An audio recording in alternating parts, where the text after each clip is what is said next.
Assalamualaikum warahmatullahi wabarakatuh dan selamat sejahtera semua. Bertemu kita lagi pada hari ini untuk PDPR kita yang seterusnya. Okey, untuk hari ini seperti yang saya beritahu sebelum ini, kita akan terus kepada topik tahun 6. Topik pertama yang akan saya ajar pada minggu ini adalah topik apa? Iaitu unit 3 mikroorganisma. Mikroorganisma. Mungkin kamu pertama kali dengar kan apa itu mikroorganisma. Okey, cuba lihat. Ini adalah contoh-contoh mikroorganisma yang terdapat di sekeliling kita. Yang terdapat di sekeliling kita. Tapi apa itu mikroorganisma? Okey, mikroorganisma, mikro dan organisma adalah gabungan dua perkataan di mana mikro bermaksud sangat halus dan tidak dapat dilihat oleh mata kasar. Manakala organisma pula adalah bermaksud hidupan. Jadi bila kita kata apakah maksud mikroorganisma? Mikroorganisma ialah hidupan seni yang tidak dapat dilihat oleh mata kasar kita. Okey. Biasanya nak lihat kita menggunakan kanta pembesar ataupun mikroskop. Boleh? Ni kita tak dapat lihat. Ia juga benda hidup, tapi benda hidup yang sangat halus yang kita tak dapat lihat dengan mata kasar kita.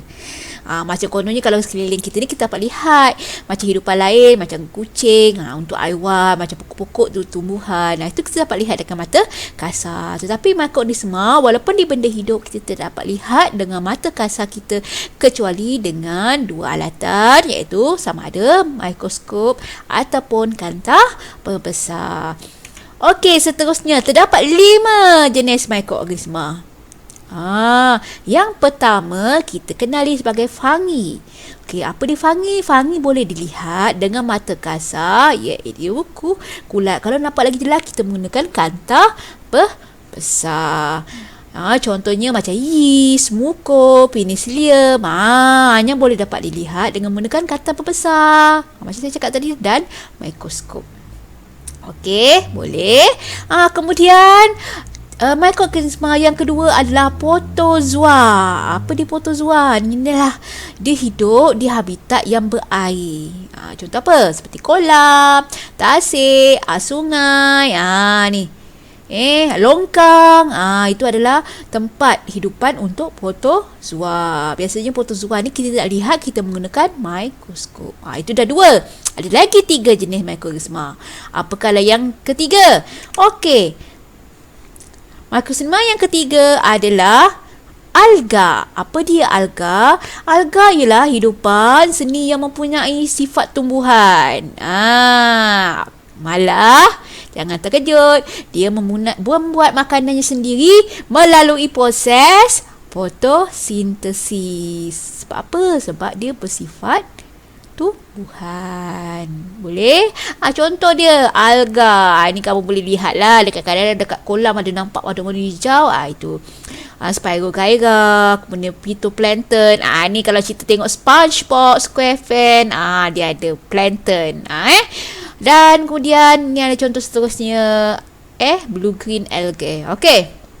Seterusnya, jenis mikroorganisma seterusnya yang keempat adalah bakteria. Bakteria wujud dalam pelbagai bentuk dan saiz dan warna. Bermaksud bakteria ni berwarna-warni. Bakteria ni boleh terdapat dalam persekitaran kita. Pernah dengar tak bakteria baik? Bakteria jahat? Tu memang sangat famous. Kadang-kadang orang kata bakteria mempunyai bakteria baik. Okey. Bakteria contohnya macam E. coli. E. coli ni, bakteria ni boleh kita dapat dekat kulit telur. Sebab tu kalau kita nak makan telur, kita kena basuh. Sebab apabila ia banyak kita masuk dalam perut kita, kita akan keracunan. Keracunan makanan. Sebab tu bahaya. Okay, kita nampak kita tak nampak dia, tapi sebenarnya dia ada di sekeliling kita, di pelbagai persekitaran bakteria. Okey, seterusnya dan yang terakhir ini bersangkut paut dengan apa yang berlaku dekat dunia sekarang ini. Apa dia? Tentulah virus. Virus ni dia lebih halus daripada mikroorganisma yang lain. Okey. Dia lebih halus daripada alga, daripada fungi, daripada protozoa, daripada apa dia lagi satu? Bakteria. Dia lebih halus dan lebih seni. Dia hanya dapat dilihat dengan menggunakan mikroskop elektron. Contoh sekarang. HIV, virus influenza, H1N1, dan yang terkini COVID-19. Nampak virus ni sangat bahaya dan sangat mudah merebak. Boleh. Dan sangat seni, nampak. Sangat seni. Ni contoh H1N1. Ni HIV. HIV tu AIDS. Virus, nampak. Macam seolah-olah macam komputer saja. Macam bentuk dia macam sangat seni. Ni influenza. Dan yang terkini inilah COVID-19. Okey, dia adalah contoh virus yang terkini. Cara nak ubat untuk virus ni adalah dengan menggunakan antivirus. Tapi antivirus sekarang susah juga untuk didapati. Okey, contohlah kita sendirilah yang berlaku sekarang di Malaysia, di dunia lain, di negara lain. Sangat-sangat bahaya virus ini. Okey, seterusnya inilah rumusan daripada kelima-lima. Cuba lihat. Okey, fungi contohnya macam kulat, yeast, muko, penicillium. Ciri-ciri dia. Ni kena tahu ciri-ciri dia. Yang pertama, kulat sahaja boleh dilihat dengan mata kasar. Macam tadilah kulat. Memang dapat lihat mata kasar. Tapi yang lain dia boleh menggunakan kanta besar ataupun mikroskop.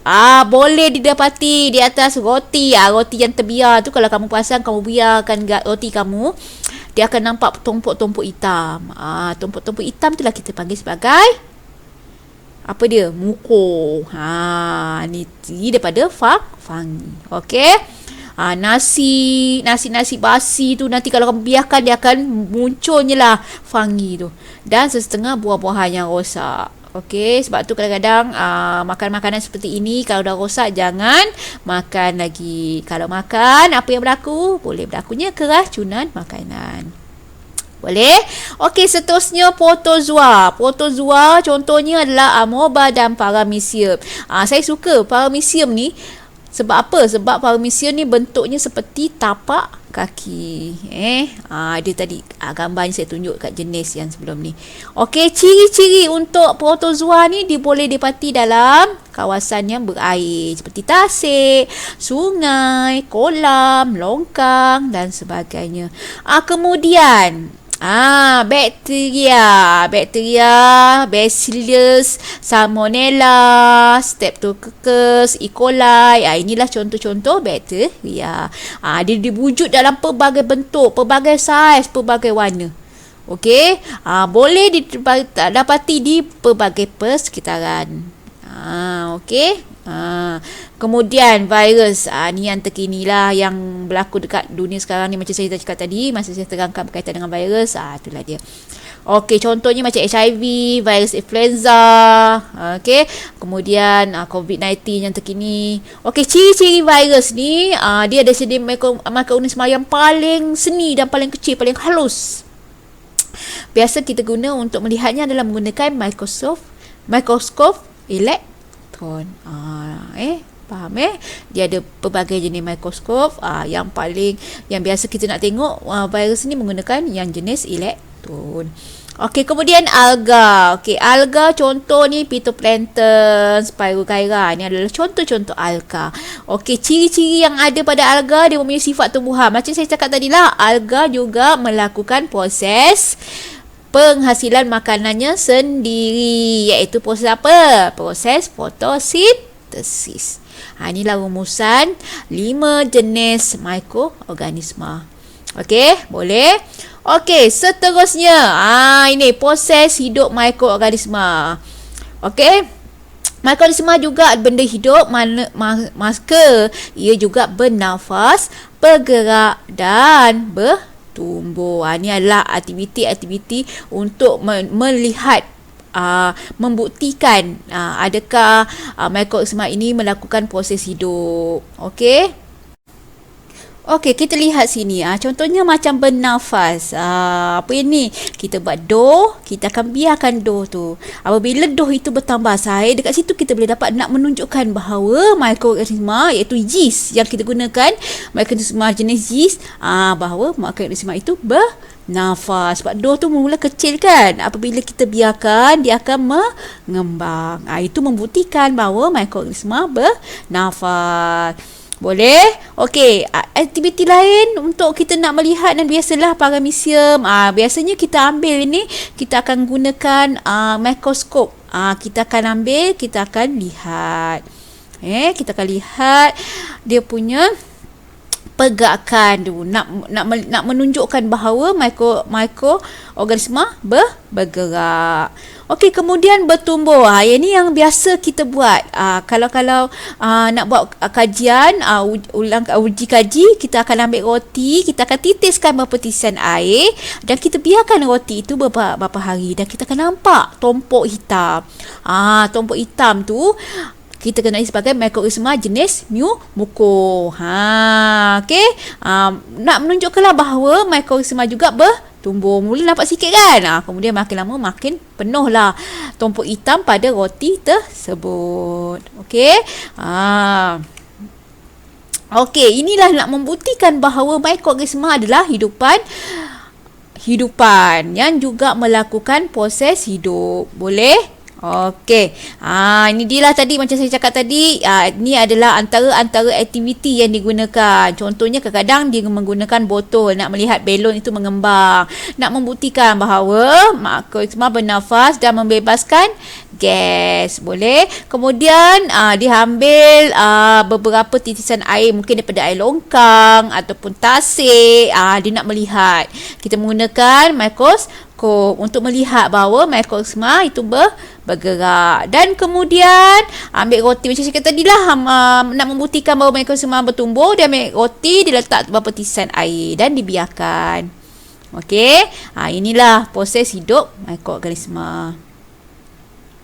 Okey, dan seterusnya, apakah faktor yang mempengaruhi pertumbuhan mikroorganisma? Apakah dia? Nampak ni, begitu cergas sekali mikroorganisma. Ini betul-betul video betul. Bagaimana mikroorganisma ni bernafas, membiak, bergerak. Nampak ini kamu tidak boleh nampak secara mata kasar. Okey, kamu perlukan bantuan alat seperti kaca pembesar ataupun mikroskop. Okey, kebiasaannya kalau kamu perasan makanan-makanan dan buah-buahan yang rosak disebabkan oleh tindakan mikroorganisma. Okey, tetapi kamu kena ingat, pertumbuhan mikroorganisma ini memerlukan air, udara, suhu, nutrien dan keasidan yang sesuai. Contoh ni macam air. Faktor pertama adalah air. Apabila kadar air yang sesuai untuk pertumbuhan mikroorganisma, jadi dia akan mulalah bertumbuh. Kemudian udara, kadar udara yang sesuai.